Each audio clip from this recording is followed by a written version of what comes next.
Welcome, ladies and gentlemen, to the Cobra Cast, done by myself, emerging podcaster, Seamus the Celtic Cobra Devlin, ex-professional boxer, gym owner, boxing promoter, world-ranked bare-knuckle fighter and part-time actor, adding more strings to my bow in 2025. Now a brief introduction to my team of sponsors who make my life easier and make the podcast happen, bringing you riveting stories and provocative stories for some awesome guests in 2025 and onwards. So here it goes. DB Painting and Decorating. For all your painting and decorating needs, get in touch with Dale Brown. iBox. Shout out to Sandra Reese and Tim Reese who run iBox. They are responsible for sponsoring fighters up and down the UK who box in the unlicensed scene and fight in the bare knuckle scene. Shout out to you guys. John Dillinger, UK top team security, good friend of mine, sponsors my career as well as the podcast. Shout out John Dillinger, the most reliable and solid security team in the UK. Also, Chiefs Health Kitchen UK, who supplied me with adequate and sufficient nutrition for all my fight camps. Absolutely brilliant. They're based in Nelson, Lancashire. Shout out to you guys. Also, Casual Minds Matter, a men's mental health organisation based in Burnley, Lancashire. Also, Trevor Abraham, another non-profit charitable organisation who specialise in men's mental health and do a lot for men's mental health up and down the country. Shout out to Scrap Cars UK Recycling, a Paddy and Base firm run by Dean Martin. Shout out to Next Step Generation, a landscaping firm also locally based, run by Jack Brailsford. Shout out to you guys. So yeah, thank you everyone. Tune in for 2025 for some more stories from some absolutely amazing guests. And thank you to the sponsors who make my life easier, make the podcast happen. So thank you guys. God bless. Bosh! Welcome to episode 4 of the Cobra Cast, people. Got a special guest on today, a special friend of mine, a man who needs no introduction in the boxing circles, Mr. Mike Jackson. How are you doing, Mike? I'm all right. We got there in the end. It's good to see you, my friend. You as well. Good man, good man. Now, like I say, Mike's known in the boxing circles. He needs no introduction. We'll get on to that part, but for the people that are watching, the people local, the people at home, the people who know me, my viewers, won't know about Mike. So we'll start at the beginning, Mike, where it all began for you, pal. So yeah, where did it all begin? Where you were born and stuff, my friend? I'll let you take the floor. Bosh. Well, I'm from Colliers originally. Used to live overlooking the Electric Circus, which was a notorious club back in the day. And some of my earliest memories were seeing some fights outside the Electric Circus. We had Carlo Sartori living below us, who was an ex-Man United player. I'm a Blue, obviously. So he was one of the first on Colliers to actually own a car. But he didn't impress me because he was a red. And then my mum became pally with his mum. And I used to go with her to see his mum. She lived in the Masonettes near this old boxing pub called Billy Green's. And all his memorabilia was there. And it was interesting to a young kid. But he went back to Italy, and I think he ended up being a knife sharpener up Rochdale of all trades. Wow. So Madness. So when was this? When were you born, Mike? I was born in 65. 65. Yes. But unknown to me, I used to walk past the old Collieston Moston Club on Willett Street, where Brian obviously started the club off. And that's Brian Hughes. Yeah, Brian Hughes. And everyone from the boxing fraternity will know exactly who Brian Hughes is. God rest him, an absolute legend in Manchester folklore in boxing. If you don't know who he is, there'll be some clips on YouTube so you can check him out. Brian Hughes, very well respected in the game. But yeah, continue, Mike. Well, Brian was the godfather of Manchester boxing. And as a little primary school kid going to school, I never knew how much he'd change my life in the future. Yeah, beautiful. And you find that's always the case, isn't it, Matt, with boxing? I said this last night, and I'll say it again. It saves more lives than it takes, and the lessons and values that you learn in boxing are absolutely invaluable. They'll set you up in good stead in life. But yeah, so born in the 60s, Collyhurst, you're a Blue as well. So you're a Blue, Manchester City. Mum and Dad? They split up when I was a baby, basically. She remarried. it was all right growing up. Back then, on the estates, there was like a pecking order. Everyone knew who they could mess with, who they couldn't, and it was a community. It's like I was a small kid, so I was no threat to anyone, me. But I was feisty, and I didn't take no messing. But it was good, and you think back to when you're a kid, and we used to play out, and we'd know it was time to go home when it went dark. Yeah. No phones inside. A beautiful time. Not a phone in sight. Yeah, No. I say this now. It's like communications even brought down now. Just like the ability to communicate. Like back in the day, it was a simple case of you went out trekking and looking for your mates, didn't you? You went mooching. You went like venturing out. If you didn't find them, you didn't find them. But you went on your little journeys and adventures. Now everyone's got the phones. Now you can track them. You can even track and find where people are. Can't you? It's different times. But the '60s, mate. What an era that was, eh? We was outside that much. We knew what the weather was doing before the weatherman. Yeah. I love that, Mike. That's class. So That's class. But the '60s are golden era, so you'd have experienced that. The '60s. Well, I was born in '65, so it was '70s, '80s. So you were born in the '60s, but you were a '70s child then. Yeah. So right. So yeah. So boxing. When was your first introduction to boxing? Muhammad Ali. Muhammad Ali. You know what? Muhammad Ali was many people's first introduction to boxing. I think many people can agree with that. It was through my father, God rest him, James Joseph Anthony Devlin, and my dad used to tell me stories about Muhammad Ali, and just it was his. I think you'll agree, Mike. It wasn't just the boxing ability. I mean, even the jab mechanics, it goes against the fundamentals where he'd jab and he'd move lateral and he'd bring his back foot up off the floor. Yeah. So he'd get that extra range and back down and he'd be out of range. But just little things, if you watch him, things that you can't teach. But it wasn't what he did inside the ring. For me, it was what he did outside of it. He was an enigmatic, charismatic character. He was something else, and I think that's missing. That the wit was just something else on Muhammad Ali. But yeah, so that was your first introductions, but he got you captivated, mate. 'Cause we're going to say it's around that era, so I was expecting you. It was a show, man. To say that, yeah, It was a show, yeah. man. I used to. The only thing I didn't like was when he belittled Joe Louis, because he didn't deserve that. I get he was building the fight, etc., but some of it was a bit too personal for my liking. But on the whole, he used to name the round what he was going to finish him in. He used to have rhymes. He was loud. He was confident. He was a showman. Yeah, and didn't he get his gimmick? Wasn't it inspired by Gorgeous George, the wrestler? I'm sure that's correct.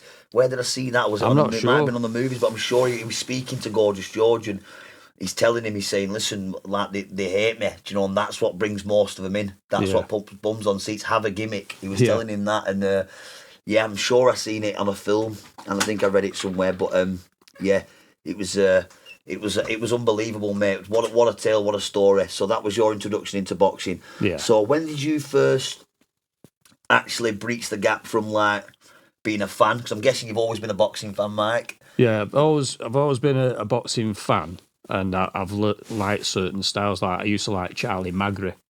Charlie Magri, tell us more about Charlie Magri, my friend. Well, Charlie was from the East End of London. He was only a little fella, but he could fight. And I had the pleasure of meeting him at the Boxing Board of Control Awards about 5 years ago. And I had a picture with him, and I says, I used to love watching you fight. And he used to say, I used to like having a fucking fight. And Brilliant. He's just... They say you shouldn't meet your heroes, but I've been lucky enough to meet quite a few of mine, and they've all been spot Beautiful. on. Absolutely beautiful. All been spot on. That's what I'm saying. Mike is a very well-respected man in boxing, very well-respected. Surprisingly so. He's done a few things for me that, like, I'm smiling now. He's done a few things for me and a few people close to me as well that have really had an impact on them. Do you know, like, it's powerful. It's powerful, and this is why I love boxing. It breaches gaps and boundaries, and it gives a voice to the quiet and the strength to the weak, and that's why I love it. So Charlie Magri, where was he from? I'm guessing was he a southerner? East End of London. East End of London. He was son of Charlie Magri, so he was one of your heroes. Yeah. What was that other guy called now that was fascinating as well? Fascinating character. Can't remember his name. It'll come back to me later on. So when did you actually start to work, and in what capacity did you start working in boxing? Where did you start off? Well, I got I got in at Collier's, just keep fit, basically. I was never good enough to be a boxer because, one, I wasn't good enough, and two, if you hit me, I just want to kill you. I didn't have the discipline. The temperament. I didn't have it. I'd bite you. I'd do anything to hurt you, and that's no good in boxing. Yeah, they say anger is acid in boxing, Yeah. and it is true. But I wouldn't have had you down as that feisty character, mate. But obviously, I've met you at a time in your life. You're older, you're a gentleman. You develop thicker skin, don't you? You get longer but as in a the tooth. kid, it's like if you're weak, you're a target. But one thing I can't stand is bullying. Yeah. And there's just no need for it, because why bully someone? What are you trying to prove? Yeah. If you're a bully. Yeah, well, I always find that usually it's people who are confused themselves. When someone's confused, it inwardly, it's usually projected outwardly. They want people to like them. And it's like the old case of the bully turning into the bully as well, stuff like that. But I'm not a massive fan of it, mate. I think we've all done it in some form or another, or if you look back, even if some people like to think that, but we've all done it in some form, even if it's something verbal that's a little bit, do you know what I mean? But I'm not a massive fan of it. As I say, as you get older, you develop certain traits, don't you? But boxing as well. That's why I love boxing, because you channel that energy and you become more self-sufficient and you become more comfortable in your skin, and you know what you can do, and you don't feel any desire.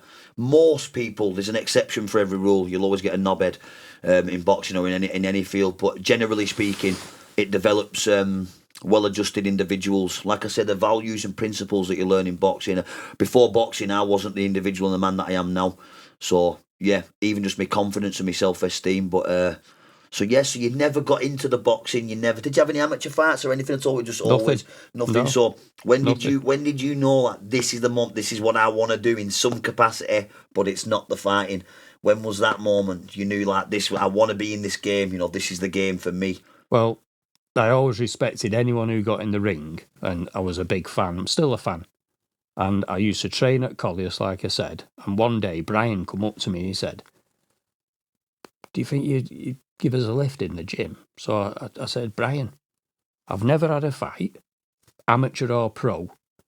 He says, I know. He said, "But the lads, you get on with everyone. You've got your own ideas, but you'll learn as you go along." And what better mentor than Brian Hughes? So I did about 12 months in the gym, helping him train the lads. I never claimed to train anyone, because I was with Brian, and I was his backup, if you like. And it just, after 12 months, he went, "Right, I want you to get your licence." I went, "Right." So then I started doing the corners with him. We had it off. We had it good, because he was a very, very good cut man, and I learnt so much off him. But the system we had, he'd do cuts, I'd do swelling. So we had Robin Reed, who used to swell. He was like a model. High cheekbones. We had Gary Lockett, who had a nice high guard, but his own gloves would mark himself. Shout out Gary Lockett. I've boxed one of your lads. Bash. Yeah, Gary was a big puncher. He was. So I had loads of practice, but I knew when I was in that gym, I was learning every day, and I had a good job at the time. I worked in the chemical industry, so I didn't need paying, so I wasn't doing it for the money. And I was there years with him. I went all over with him. And one thing about Brian was he cared about every fighter he trained as if they were his family. And that's what you've got to keep in mind. They've got families, so you've got to make sure they're all right, because 10, 20 years after they finish boxing, you want them still to be all right. Yeah, exactly, mate, exactly. And that's a whole other conversation on its own as well, the aftermath after boxing. I don't think many people go into it with a plan and an exit plan. Do you know? I think that's something that's needed. Invest in yourself. Use the money wisely. It's like my good friend Curtis Gargano, shout out, always say you can get a car and an house out of boxing if you're smart, if you do it right. But there's not much for boxers after they've finished. No. if they don't look after themselves financially and mentally. And if you leave with your faculties intact, you're lucky. You're lucky, but yeah, a rough but beautiful sport. So, Brian Hughes, you were travelling all over. I bet you've got some stories, Mike. We've spoken on the phone many times, Mike, many times, and I could speak boxing with this gentleman all day, which unfortunately for me, I don't have all day. I'm all over the place, Mike. I've got a hectic schedule, but when we do speak, me and Mike, it just flows, and I love it. He's a proper boxing man. But I bet you could tell some real stories, mate. So you were travelling far and wide with Brian Hughes. You've been in the gym and seen people like Robin Reid. Mention some other big names that you've been around and seen first-hand sparring, or you've been in the corner with. Who's some of the biggest names you've been around in boxing? Well, we'll go back to Colliers first, because that's where it all started. At one point, we had David Barnes, Michael Jennings, Thomas McDonough, Matthew Hall. David Barnes. David won the British title. He was brilliant, David Barnes. Was that early 2000s? Tony Docherty. I remember all Gary these names. Lockett. David These Barnes were all was in amazing. the same time. So we didn't need no outside sparring. They used to spar each other. Sparring was good enough. Michael Gomez, Anthony Farnell. Mate, shout out. And Gomez Jr. Shout out to both. I've met Gomez Jr. several times and his father, and they've always been absolute gentlemen to me. But yeah, so that's amazing, that, mate. So I heard he was a handful back then as well, Gomez. I heard he was an absolute machine. He was. Absolute machine. He was. And if you watch his fights, one thing, he used to roll under and he used to punch off the roll. The roll, Alex Arthur brings to mind. So hard to defend against. But one of Brian's proudest moments was he took him to America and he beat this kid on points over 8 rounds. Put on a boxing masterclass, and an American, Paul Bryan, he says, "Where are you from?" He said, "Manchester." He went, "What, Massachusetts?" He went, "No, England." He went, "What?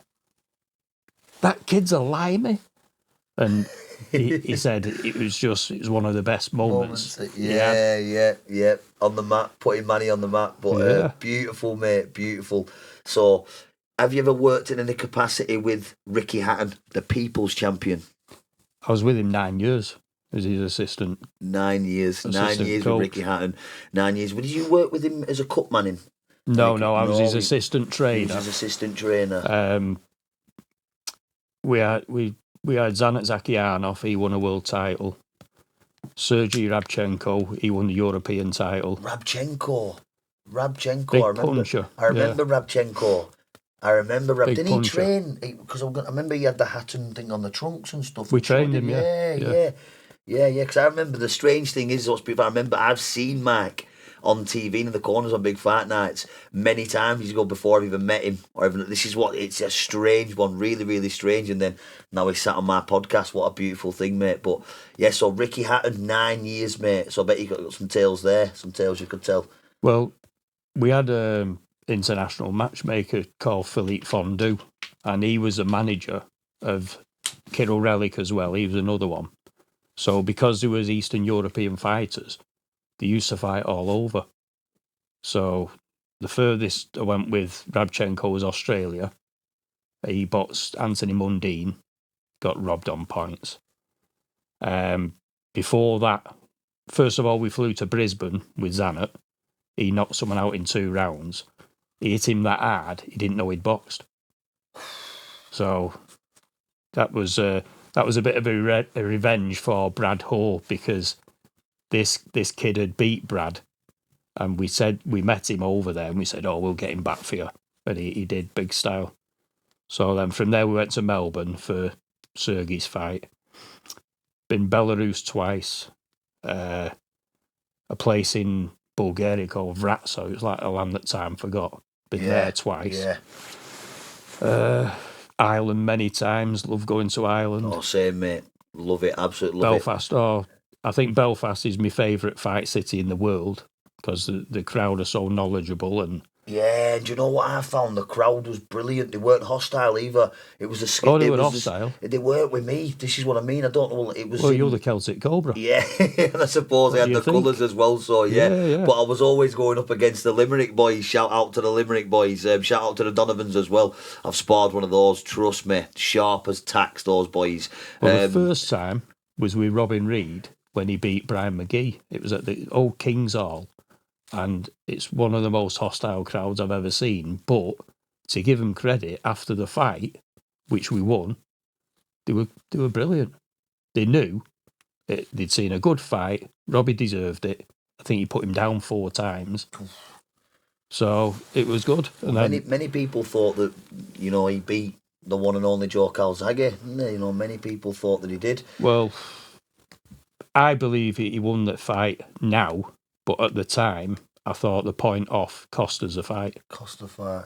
But I was supposed to be in his corner, but another story of the night, we had a lad called Darren Rhodes, who was a very good kid. And at this point in time, I think I'm right in remembering he'd had 2, and he'd had 2 fall through. So he was a bit nervous. It was a big stage. So Brian said, will you stay with Darren? Just to make sure he stays calm and that. So, yeah. So me and Darren watched the fight in the dressing room on a telly.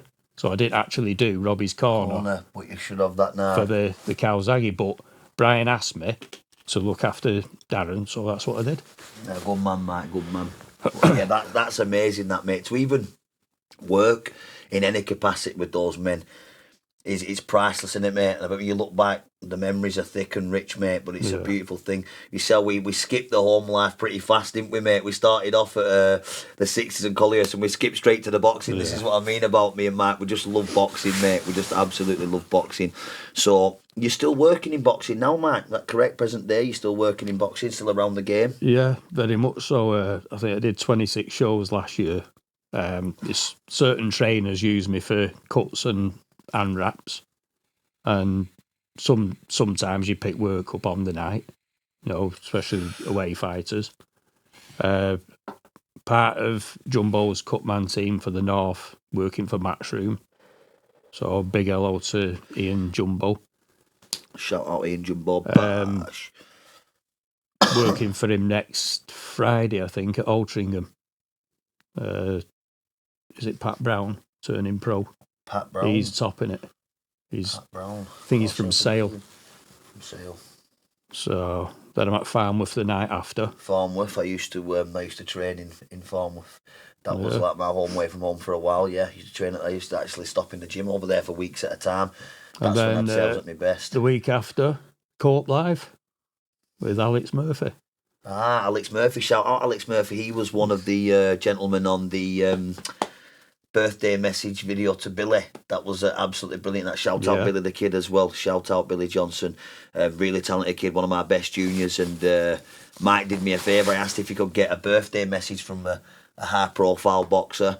He only came back with about 60 different videos from like world champions, British champions. I think there was even one guy sent a message from Sky Sports Studio whilst he was in the studio. Yeah, and I mean, it put a smile on faces and tears in people's eyes. It was just brilliant. And this is what I love about this game. But Mike's a stand-up guy, and this, as you can tell from the stories today, this guy will have many, many stories. So when did you first start with Brian Hughes? How old were you when you first started with Brian Hughes? What year was that? It's when Gomez and Farnell was starting out, so it was probably about 98. 98, the golden era for me. That the 80s and 90s, absolute golden era. But I was with him before. Anthony Farnell. Yeah, Anthony Farnell. Anthony the Warrior Farnell. Didn't he end up being WBU coach as well though, at one point? Yeah. He was, weren't he? Yeah. Early in Bellew's career. Yeah.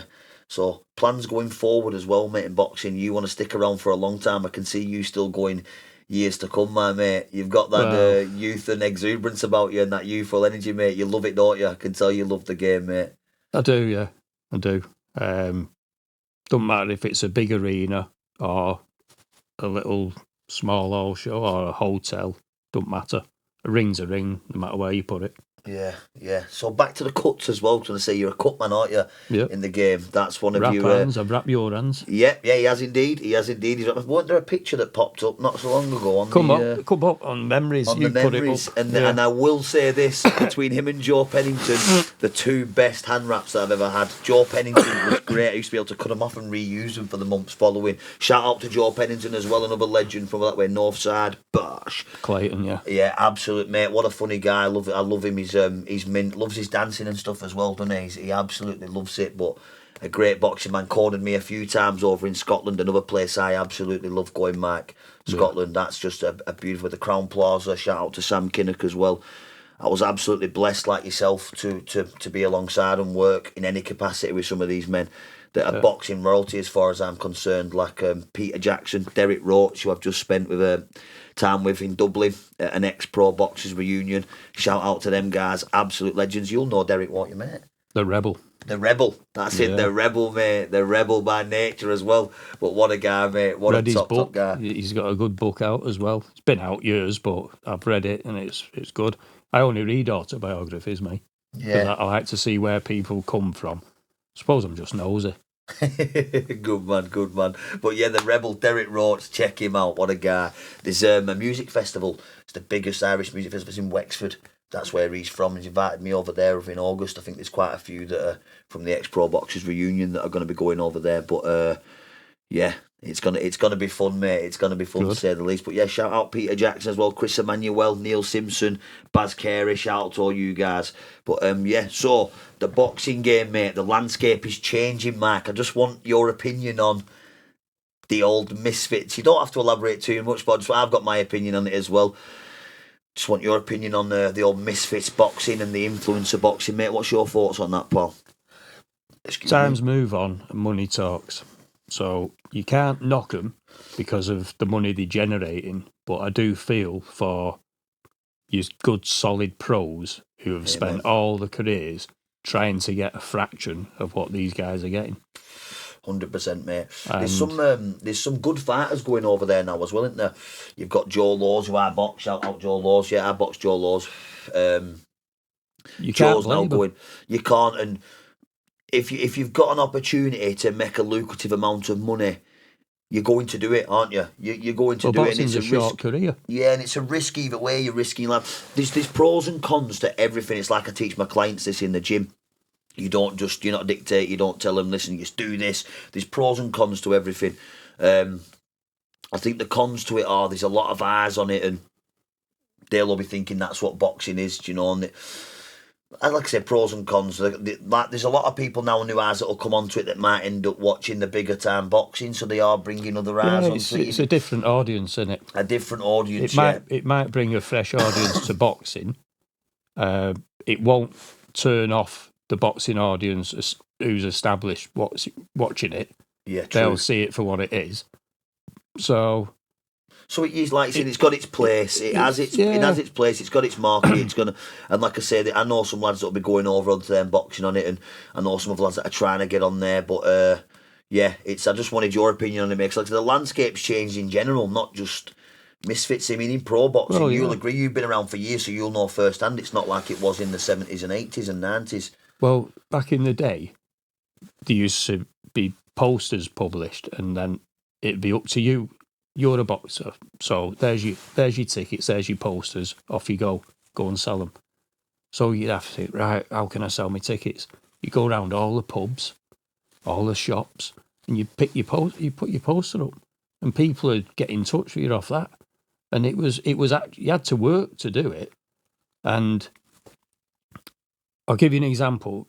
Ricky Hattons was a big ticket seller, but he didn't just wake up a ticket seller. He had to work. Yeah, he was working class to the core, weren't he? And I think he was, because a lot of boxers, they kind of like separate themselves from society, don't they? They go on a certain path and they kind of like, right, no distractions. They kind of, and they become like loners to a degree, don't they?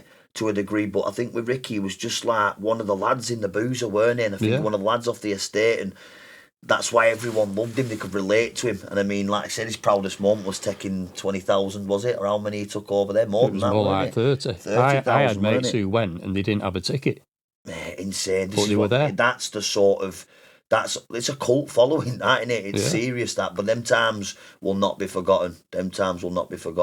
But that were a special time, that were a special period. So who's the hardest? Because you're a cutman, we're going to get back onto that. So what's the hardest night's work you've ever had as a cutman? What's the hardest night's work? Without doubt, Chris Blaney. He was a Hatton fighter, the Ginger Ninja. He was from a place called Navan. I always say it wrong, Navan. Navan. And he had a fight with Craig McCarthy, and there was like two goats butting heads. Chris was going for a big right hand, and every time he did it, he fell in and clashed heads. So he had a cut, I think it was 26 stitches he had. It was that bad. After the fight, I went with him to the A&E at Bolton. Bollocked him for 3 hours for trying to throw a silly right hand when he could have outboxed the kid. Yeah. And it was that bad. They said, "Oh no, we can't do that with that. You'll have to go to a microsurgeon in Blackburn in the morning." So luckily, he got this microsurgeon and he did a cracking job. And it never reopened, but he was always getting marked up. And when he retired, he said, "Oh, at least I give you plenty of practice." Yeah. And plenty of work for you, mate. But going back to what you were saying about how boxing produces quality people, he's now in the building trade with his dad. He's just got married. They've just had a baby. So he's a success story. Yeah. He was never a world champion, but he won the Celtic title. He drew for the Irish, and he's a cracking lad. Brilliant. That's what I'm saying. You get many of those success stories in boxing. It like I say, it saved my life. It's not cliched. Boxing definitely saved my life. So we touched on some of the most high-profile characters you've been on. What's the biggest fight you've been in the corner in? What's the most high-profile fight you've been in the corner in and witnessed up close and personal? Michael Jennings against Miguel Cotto at Madison Square Garden. I remember it well. And I loved Jennings. I loved watching Jennings. He was brilliant. That, for me, that era there with John Murray, something about Joe Murray, I loved it. I loved the Friday night boxing. Remember the old Friday night boxing shows, mate, with the old clashes, the English title clashes, the British title clashes. I loved it. Remember when Gary Sykes was it Gary Sykes as English champion at that time? Then who did you get? I think he was British as well, weren't he? And then he got knocked out of Buckland, was it? The Welsh fella.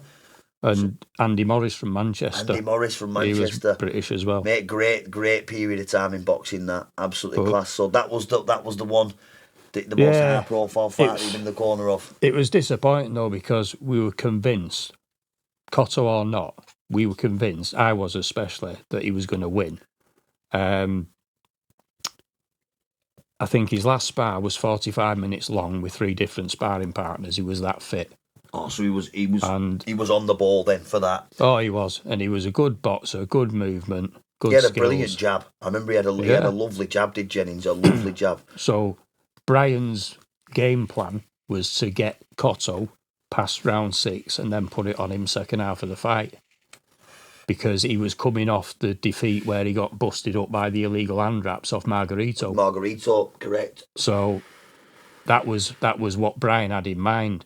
With hindsight, he might have walked onto one. You never know. But in hindsight, if we were a bit more aggressive, it might have been a different outcome. Sometimes it's hard to know when to apply them tactics in it and how to approach it. At that level, margins at that level. But to say, mate, that you've been involved in some way, even in the strategy and the build-up to fights of that magnitude, mate, it's just a beautiful thing, Mark. It's a beautiful thing. Flew back. We landed in Manchester at 10 o'clock on the Monday morning, and I was a shift worker back then. So that night, I had to do a 12-hour shift, 6 in the morning. So I'll never forget it, and I still pisses me off. But I was getting my boiler suit on, ready to go on the plant, and my phone buzzed, and it was Michael. "Enjoy your shift, mate." Oh, you little shit. Beautiful. We just laugh about it to this day. Did he get a good pay packet for that? I'm hoping he did as well. No idea. He must have. But that was always their business and none of mine. Yeah, good man. I hope he did, mate, because that's worth every penny. That's what I'm going to say, mate. He'd have earned his money that night, mate. Regardless, Cotto was, like I say, high level. But this is why I was so looking forward to this podcast, and this is why I've been dying. It's been long overdue, hasn't it, Mark, as well? It has been long overdue, mate, to get him on, because as you can tell, the stories that this man has, and I'm in awe, genuinely, when he's a gentleman, and you can see he's a very modest gentleman, but when I speak on the phone, he's telling me these stories, and some I've not even heard some of these here today, and this is why I was fascinated, because I thought he's an encyclopedia, these stories. Years and years in the game now, decades in the game. I was proud of Michael that night, because I talked about the Kings all being hostile. It weren't a patch on them Puerto Ricans in Madison Square Garden. They wanted to kill us. And Hostile. if you watch it, he walked out to the Sex Pistols, Anarchy in the UK. Sorry, I'm an Antichrist, that one. Yeah, yeah. And I was chuckling to myself because I'm thinking, why are they so mad against us? We're here to give him a fight. And I was laughing to myself. But because Michael gave a really good account of himself and he did give him a fight, about an hour after, we come back out into the arena because he wanted to catch up with his girlfriend and his family, because he did have supporters there. He had quite a few.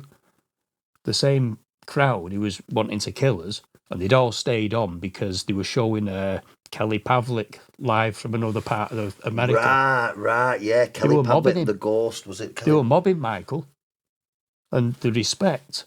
It was brilliant. Oh, priceless, isn't it, mate? Absolutely brilliant, mate. But so if they'd rolled over in one round, they'd have probably still wanted to kill us. But because they seen a real fighter, his stock had gone up in their eyes, and it's what I mean. That's brilliant. That's class, mate. And now he's a really, really good trainer. So yeah, he is, isn't he? He's doing really well, isn't he? Doing really well, mate. I like some of his methods. He was training Scott Fitzgerald for a brief period. What was that? Yeah, Mark Jeffers. Yeah, Mark Jeffers. For me, mate, Mark Jeffers, for me, is the best in Great Britain. There's the Simpson argument there, isn't there? There's the Callum Simpson argument. And I love Callum Simpson, and I'm friends with Callum. And me and Callum has always been... I met Callum Leeds, Elland Road. I met Callum, and he overheard me, I think, speaking about James First. Yeah. It was that time of Simpson, and he come over and was speaking, and they would never have known he was a prospect on his way up. What a lovely, down-to-earth lad. The lad next door, just a brilliant lad. And there's even pictures on my Facebook of me and Callum. It was on my history making 36 fighting under a year, and I was with Callum, and he actually put it on his Instagram. But Mark Jeffers, there's just something. If anyone could beat him, it'd be Callum. But Mark Jeffers, for me, he's got it all. I don't know what he's got it all, but watch him defensively, he's got a bit of everything. His footwork's brilliant, his shot variety, his jab's class, his speed, he's got a little bit of power as well. He's got some oomph in them shots, but I've watched him now a couple of times, good 3 or 4 times, and for me, he just stands out amongst the crop. I don't know what your opinion is on him, but for me, he just stands out amongst the crop, and I see world titles in that lad's future, but it remains to be seen. His trainer had one of the best jabs I've seen. We used to call it postman's knock, and a lot of jabs these days is just single jab. He used to give you 3 jabs. 3 jabs, yeah. Pop. Well, and Brian used to call it postman's knock. And he used to get a rhythm off his feints. He was just... If you go on YouTube and watch his fights, it's really good to watch. Made me want to now, the Cotto one as well. I was just thinking that 2 minutes ago. I was like, I'm definitely going to go home later. I'll probably go with Connor now. Connor's just turned up about 10, 15 minutes ago. I'll probably go with Connor afterwards and I'll watch that, mate. Because it's class, mate. It's class. I love it. I love going back to the archives and watching some of the old school stuff. I prefer it. That's what I mean. The landscape's changed, mate. It's just different in many ways. What's your opinion as well, mate, briefly on the... I see a lot of people mourning the Turkey Sheik, I think that's how you pronounce it. The atmosphere. Do you know what the shows in Saudi? People are saying, like, there's no atmosphere now, it's dead. But I'm thinking to myself, well, we're getting the fights that we want to see now. Yeah, so the atmosphere doesn't mean anything unless you're there. Yeah. And if you're there, you're lucky to be there. It's all down to money. Yeah, true. Money talks, doesn't it? Bullshit walk. The money has brought us these fights, what you've mentioned, and without the money off the Turk, they wouldn't have happened. True that. So yeah, that was my opinion, mate. I was looking at people saying, the atmosphere's dead, but not many can afford to go over to Saudi and watch these fights, but we can all watch them here. Exactly, and like my old man used to say, shout out James Joseph Anthony Devlin, God rest his soul. He said the best seat in the house is the one at home on the settee up close. But I remember when I went to Wembley to watch Frochton Groves, and when it was all done, I was like, shit.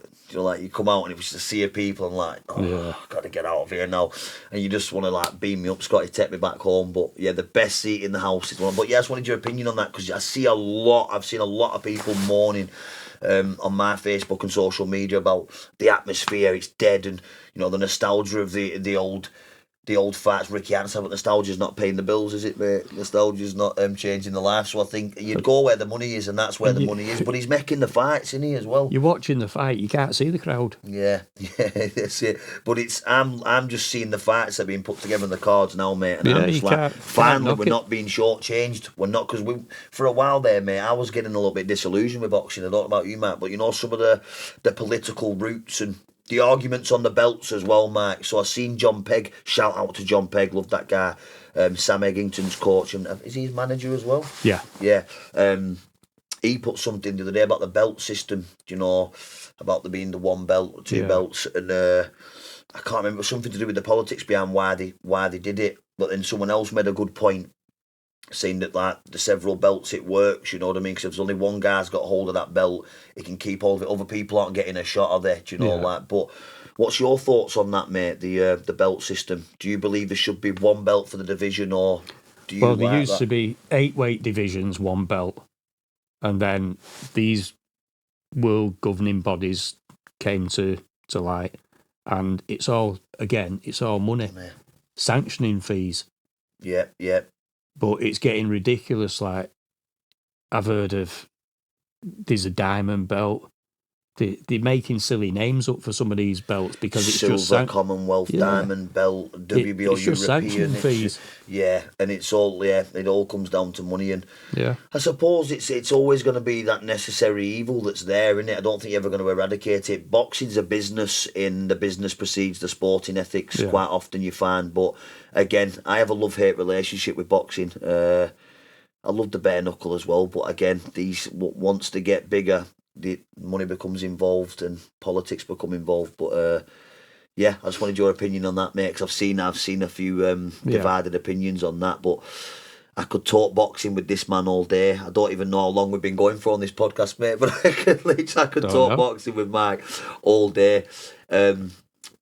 No doubt we'll have Mark on again for a part 2, mate, maybe. No doubt, pal, in the future we'll have to get together and have a part 2. But yeah, we'll have to go back a little bit, as well. And say, do you have any siblings, Mark, or were you an only child? I've got 2 grown-up daughters. I've got one grandson who's 7. Yeah. And the second grandson was born Christmas Day, just gone. Wow, beautiful. So no brothers and sisters, though? I've got a brother who's 5 years younger than me. 5 years younger than you. Do you have a good relationship with him, pal? I'll be honest, I don't see him, really. You don't see him, mate? No.